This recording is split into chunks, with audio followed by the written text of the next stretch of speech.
네, 그 어떤 경제 방송에서도 만나지 못했던 미술품 이야기. 그중에서도 마니아들에게 가장 많은 사랑을 받고 있는 도자기에 대한 이야기를 풀어보는 시간, 도자기 경제학 함께합니다. 저는 아나운서 박진영입니다.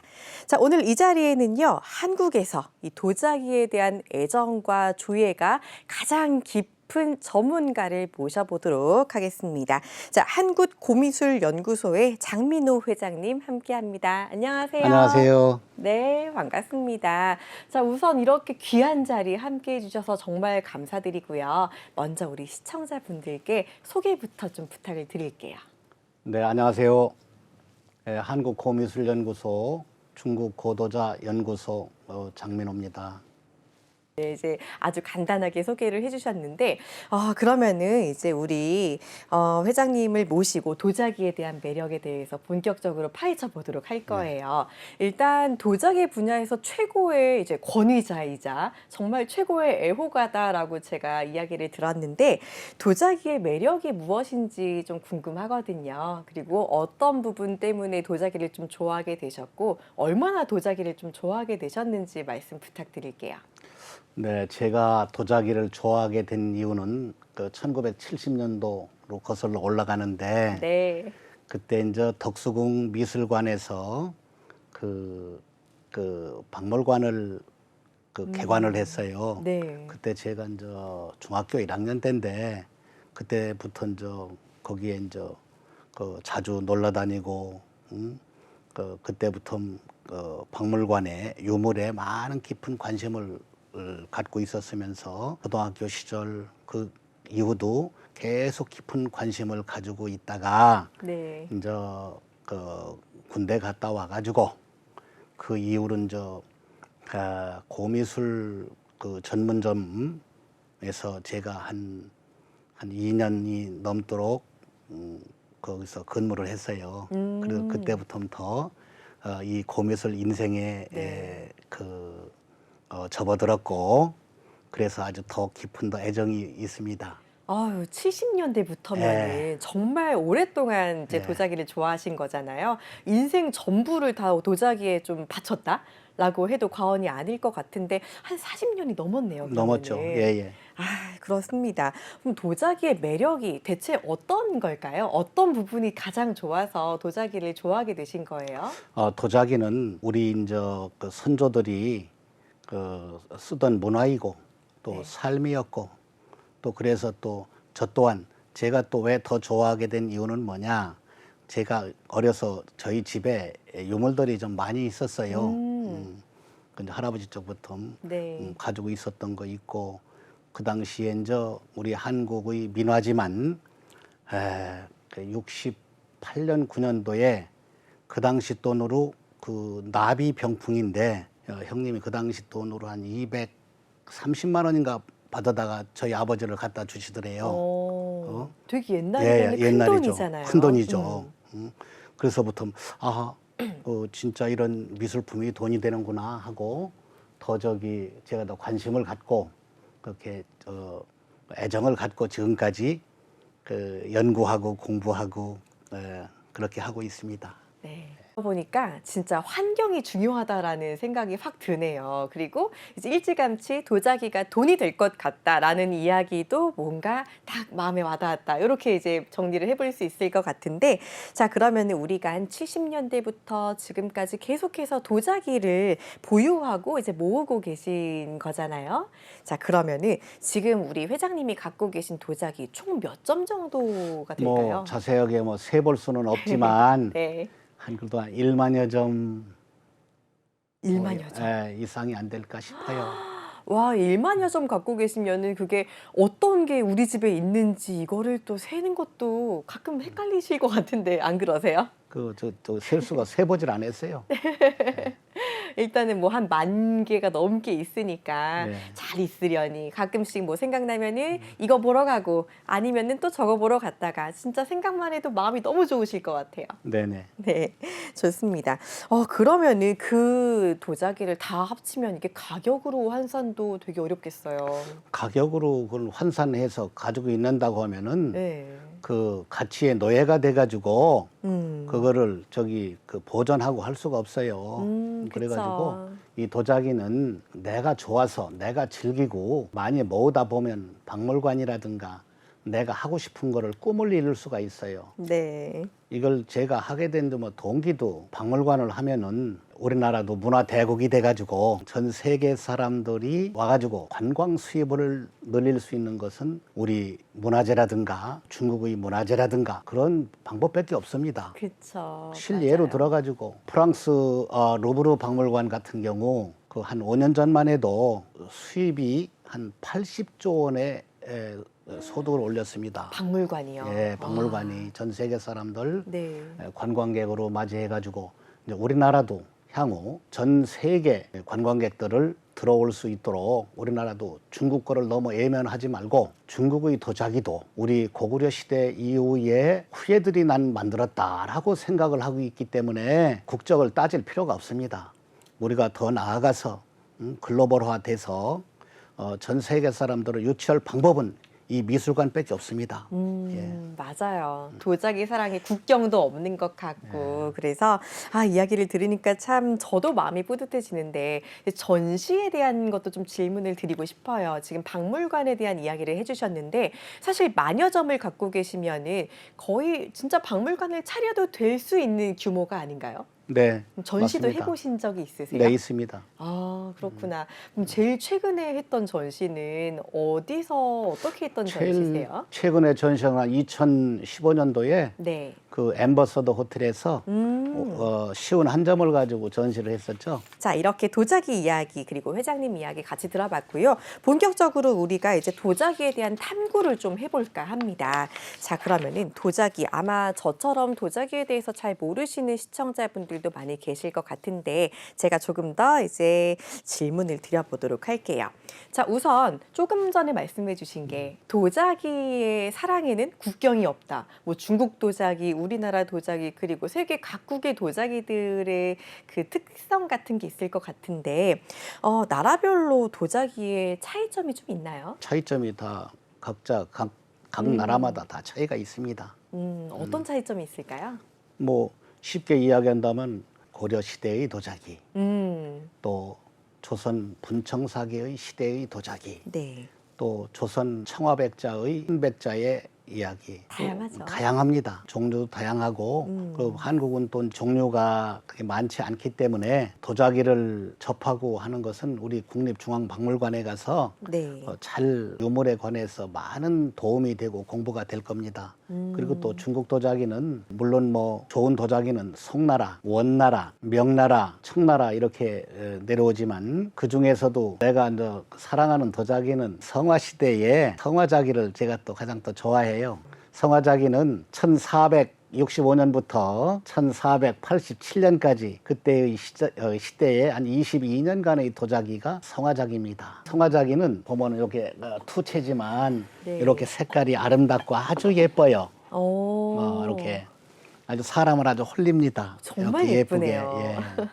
그래서 아이, 아주 좋아합니다. 이게 성화자기인 예, 예, 거예요. 예. 가장 아끼니까 이렇게 또 방송에까지 가지고 나와 주셨는데 아니 이게 성화자기 이야기 하실 때 표정이 너무 환해지셔서 얼마나 도자기를 사랑하시는지 이게 딱 표정이 나오는 것 같아요.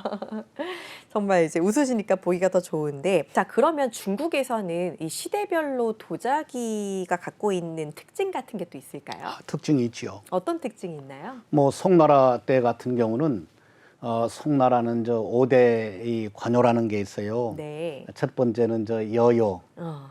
두 번째로 든다면 관요, 세 번째로 든다면 가요, 네 번째로 든다면 정요, 다섯 번째로 든다면 균요.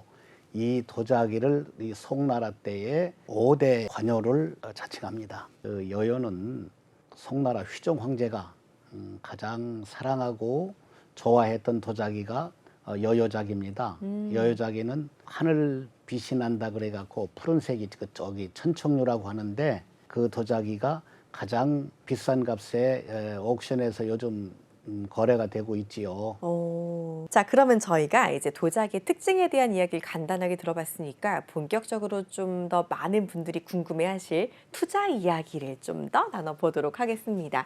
사실상 이제 저를 비롯해서 도자기를 잘 모르는 분들도 도자기 투자, 뭔가 재밌어 보이는데라고 생각할 수 있을 것 같거든요. 자, 그러면은 우선적으로 도자기의 종류가 되게 많다고 하셨는데 도자기에도 매겨진 가치가 되게 다를 거잖아요. 그렇죠. 그러면은 어떤 걸 기준으로 이 도자기 가치가 높은지, 이 도자기 가치가 좀 낮은지 그 기준을 어떤 걸 보면 될까요? 도자기의 기준은 네. 우선 첫째, 보기도 좋아야 되고 네. 희귀성, 그 시대상으로 아주 귀한 자기들, 그리고 또 황궁에서 전래되거나 직접 사용하던 이런 관여자기들, 그런 자기들이 가장 비싸고 좋은 도자기이며 시대별로 다 다릅니다. 네, 이렇게 도자기에 대한 가치 평가하는 방법에 대한 이야기를 들어봤고요. 자, 그렇다면 이제 저 같은 도자기 초보자가 도자기를 사고 싶을 수 있잖아요. 도자기를 내가 매수한다라고 했을 때 어떤 기준을 봐야 하는지 궁금해요. 이제 뭐 빛깔, 시대, 질감, 용도 여러 가지가 있을 건데 어떤 걸 보는 게 좋을까요? 우선 첫째, 도자기는 일단 눈으로 봐서 네. 진짜 아름답고 예쁜 도자기를 뭐 선택하겠죠. 그쵸. 내가 그러나 보기 예쁜 거. 시대상으로 네. 뭐 송나라 거를 좋아하느냐, 원대급 도자기를 좋아하느냐, 명나라 때 도자기를 좋아하느냐, 청나라 때 도자기를 좋아하느냐, 이거를 무턱대고 전부 다 좋아를 할 수가 없어요. 취향이 있으니까요. 취향이 있으니까.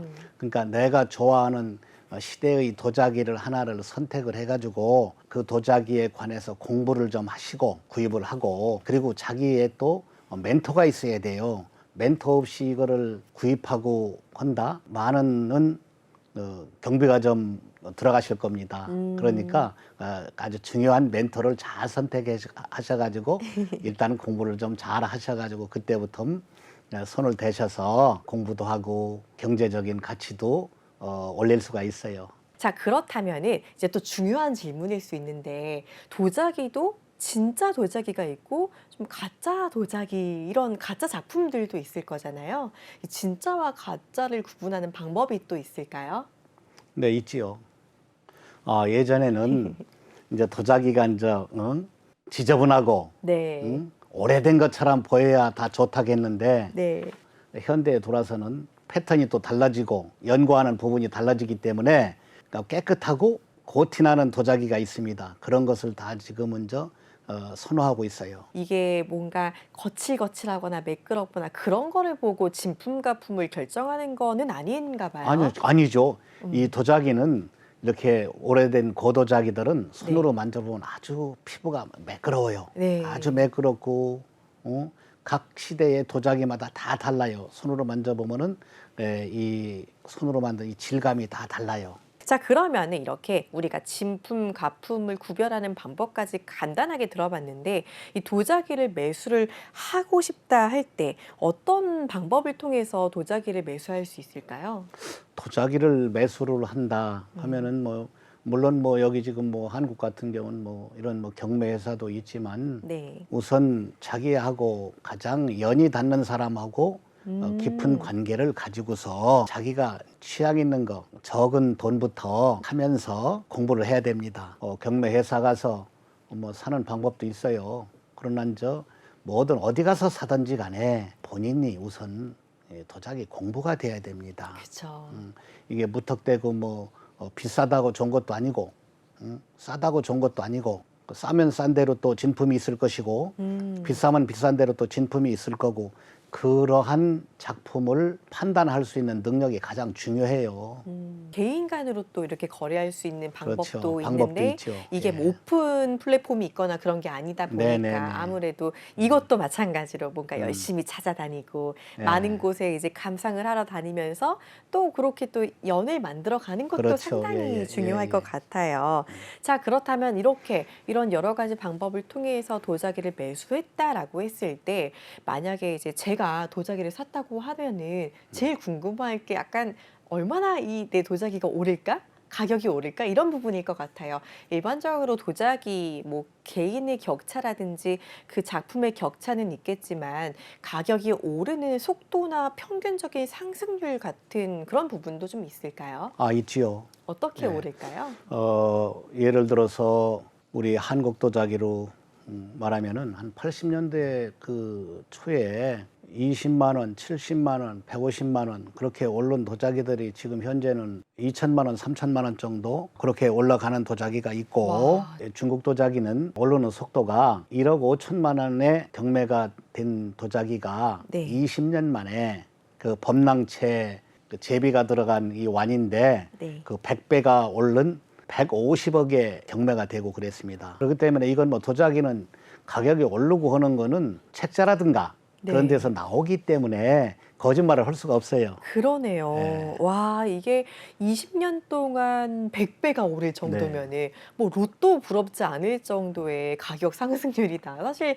요즘 아무리 이제 부동산 투자에 대한 부분이 뜨겁다라고 해도 100배가 오르는 부동산 찾기는 정말 힘들고 주식도 마찬가지잖아요. 네. 어떻게 보면은 뭐 좀 오래 걸릴 수는 있어도 부동산 주식보다도 더 큰 수익률을 올릴 수 있는 게 도자기다. 이렇게 정리할 수 있을 것 같은데. 자, 그럼요. 회장님 또 제가 또 궁금해지는 게 도자기를 사고 파는 게 빈번한가요? 샀을 때 바로 팔고 그런 경우도 있나요? 이 도자기는 내가 사가지고서 바로 팔겠다고 하면 그건 사지 말아야 돼요. 네. 내가 즐겨가면서 네. 보고서 느껴가면서 이거를 팔고 사고 하고 하는 거지 오늘 사가지고 내일 팔겠다고 하면 그거는 그 장사꾼밖에 안 되는 겁니다. 이 도자기를 정말 위하는 네, 마음이 있다면 그러면 내가 좋아서 내가 예뻐서 산 이 이쁜 이런 도자기들을 사자마자 뭐 마진 붙여서 판다. 이거는 있을 수 없는 일이다. 그렇게 물론 뭐 정리- 있을 수도 있겠지만 네. 그 이런 매니아가 되려면은 네. 보고 즐기다가 하는 거지. 그쵸. 즐기다가 이제 다른 사람이 달라고 하면은 또 양도할 수도 있고 네. 진짜로 뭐 오랫동안 한 20년, 30년 가지고 있다 보니까 야 국제 시장에서 이런 도자기가 뭐 300억에 팔렸네. 그러면은 나도 이거 한번 올려볼까? 그런 생각을 또 가질 수 있는 거 아닙니까? 네, 그러면은 우리가 이제 저를 비롯해서 이 방송을 보고 좀 도자기에 대한 그 관심이 많이 생긴 분들이 좀 있으실 것 같거든요. 도자기 입문자들, 저 같은 이제 도자기를 잘 모르는데 관심을 갖기 시작한 초보 도자기 입문자들이 가장 먼저 쉽게 접할 수 있는 도자기는 어떤 것들이 있을까요? 이제 초보자들이 이제 입문할 때는 너무 깨끗한 도자기를 구입을 해도 네. 진짜 정품의 도자기라 하더라도 이제 많은 사람들한테 다 보이게 돼가 있어요.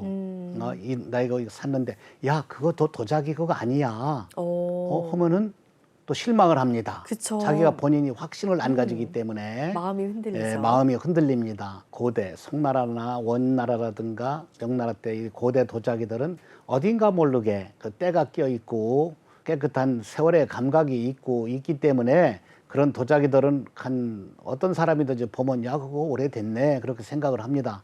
그러나 지금은 그런 도자기도 중요하지만 아주 깨끗한 도자기는 왜 깨끗하냐? 이 청나라 때 이제 도자기로 예를 든다면은 청나라 강희 시대가 1662년부터 1795년까지 132년 동안 그 청나라 역사가 이루어져 왔는데 청나라 이 황공이 이 도자기의 이 수장가였어요. 그래가지고 그 당시에는 청나라 이 청궁이 한 번도 안 쓴 도자기들이 박스채 그대로 놓여 있었어요. 그러니 한 번도 만져보지를 않았는데, 그쵸. 130년 하고 그 이후에 100년이 흘렀어도 1909년, 1911년까지 한 350년 그렇게 400년간 흘렀지만 한 번도 뜯어보질 않았단 말이에요. 새 거네요. 새 거죠. 그러니까 누가 그걸 진짜라고 하겠어요. 그러네요. 그러한 새 거를 볼 수 있는 눈을 가져야 재화 가치를 얻을 수 있는 거예요. 우리 초보 도자기 입문자들은 제일 깨끗한 도자기를 알아보는, 제일 좋은 귀한 도자기를 알아보는 눈을 키우는 것도 중요하고, 그러기 전에 조금 쉽게 접하기에는 손때가 좀 묻은 도자기도 괜찮겠다. 네, 이렇게 정리해 드려도 그렇죠. 될까요? 예. 좋습니다. 자, 그러면은 우리 도자기 전문가로서 진짜 제일 뭔가 조예가 깊으시잖아요. 정말 그 어느 누구보다도 애정이 깊으시고, 이 도자기 전문가로서 앞으로의 꿈이 좀 궁금한데, 이 도자기에 대한 애정을 갖고 앞으로 도자기를 위해서 어떤 일을 좀 하고 싶으신지 궁금해요. 예, 제가 꿈이 있다고 하면은 그 박물관을 세워가지고 네. 우리 자라나는 후학들에게, 어린이들에게 그 놀이터를 만들어가지고 공부할 수 있는 공간과 문화적인 학교도 설립하고 싶은 게 꿈입니다. 네, 정말 뼛속까지 도자기를 위해서 살겠다라는 이야기 잘 들어봤습니다. IT 강국에서 대한민국이 문화 강국으로까지 진출할 수 있게끔 고도자 박물관을 세워서 이 미래 세대를 위해서 문화 소양을 만들 수 있는 이런 장을 만들 수 있도록 제가 또 기대를 해보도록 하겠습니다. 머지 않았겠죠, 회장님? 네네. 조만간 만들어지기를 기대를 해볼게요. 자, 이렇게 40년 넘게 도자기 길만 걸어오신 장민호 회장님과 함께 도자기에 대한 다양한 재미있는 이야기 들어봤습니다. 생소했던 도자기에 대해서 저도 이제 애정이 좀 많이 생겼는데요. 앞으로 또 도자기에 대한 매력을 많은 사람들이 알고 도자기 투자 그리고 수집까지 더 활발하게 이루어질 수 있기를 기대해 보도록 하겠습니다. 자, 지금까지 한국고미술연구소 장민호 회장님과 함께 했습니다. 저희는 다음에 또 재미있는 이야기로 찾아뵙도록 하겠습니다. 시청해 주신 여러분 고맙습니다.